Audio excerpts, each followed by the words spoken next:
Assalamu alaikum students, with the name of Allah we are going to start our 5th lecture class 7। बेटा आज हम page number 9 में ये 3 definitions हैं जिनको हम स्टडी करेंगे। सबसे पहले आपके पास डेफिनेशन आती है इक्विवेलेंट सेट की।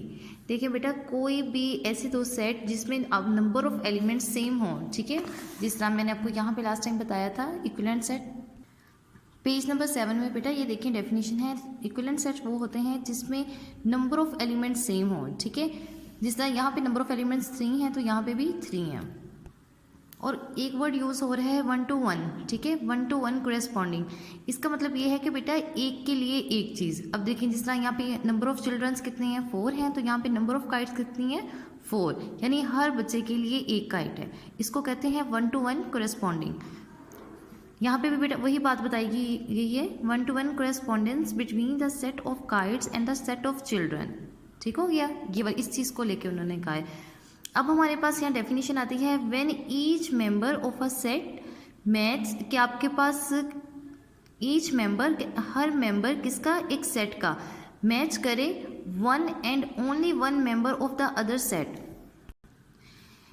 एक और सिर्फ एक मेंबर किसके साथ, किसी दूसरे सेट के साथ। यानी अगर आपके पास अगर दो सेट हैं, यहाँ पे एक सेट ये है चिल्ड्रंस का, एक है किसका, काइट का, हर बच्चे के लिए एक काइट, हर यहाँ पे दूसरे बच्चे के लिए दूसरी काइट, तो इसे कहते हैं कोरेस्पॉन्डिंग, ठीक है। तो इसलिए कह रहे हैं कि अगर आपके पास कोई से भी दो सेट हों तो हर पहले सेट का हर मेंबर दूसरे सेट के हर मेंबर के अलग मेंबर के साथ मैच करे।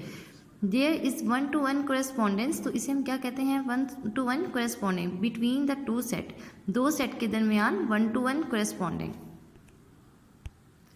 तो उसके बाद देखेंगे उन्होंने एग्जांपल दी है कि अगर ये दो आपके पास सेट दे दिए गए हैं तो यहाँ पे 1 7 के साथ कर सकता है, 2 14 के साथ, 3 21 के साथ, तो ये 1 to 1 कोरेस्पॉन्डिंग। और बेटा ये देखिए दूसरी आपके पास डेफिनेशन है नॉन इक्विवेलेंट सेट्स की, sets date can not be paired, कि आपके पास ऐसे सेट हों जिनका पेयर ना बना सके इन 1 to 1 कोरेस्पॉन्डेंस।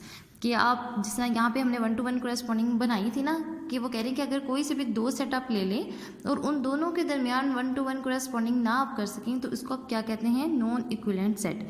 जिस तरह फर्स्ट करें, अगर आपके पास एक ऐसा सेट होता है जिसमें नंबर ऑफ एलिमेंट्स 2 होते, इसमें 3 होते, तो इन दोनों के दरमियान 1 to 1 कोरेस्पॉन्डिंग नहीं होगी। उसके बाद आता है ऑपरेशंस ऑन सेट। इसमें बेटा फर्स्ट डेफिनेशन है यूनियन ऑफ सेट्स, सेट्स का यूनियन। देखिए अगर आपके पास कोई से भी दो सेट हों, ठीक है, आप एक तीसरा ऐसा सेट बनाएं जिसमें इन दोनों के एलिमेंट्स लिखते हैं, ठीक है, इन दोनों को कंबाइन करके लिखते हैं, तो उसको आप कहेंगे आपने इन दोनों का यूनियन ले लिया है। ये देखिए डेफिनेशन, अ सेट कंटेनिंग, एक ऐसा सेट हो containing all the elements of A and B, कि आपने एक सेट ऐसा बनाया है जिसमें ए और बी के सारे एलिमेंट्स हैं, तो उसको आप क्या कहेंगे, इस called union set of set A and B, के उसको सेट ए और बी का यूनियन सेट कहेंगे।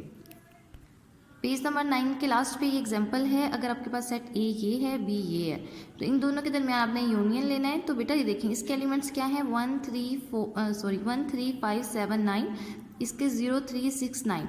अब देखिए सबसे पहले 0 1, अब देखें 3 यहाँ पे भी आता है, यहाँ पे भी आता है, लेकिन आपने इसको सिर्फ 1 टाइम लिखना है। 3 5, उसके बाद यहाँ पे 6 है 6, फिर उसके बाद ये 7 है 7, उसके बाद 9 दोनों में है, लेकिन आपने 1 टाइम लिखना है, तो ये यूनियन हो गया।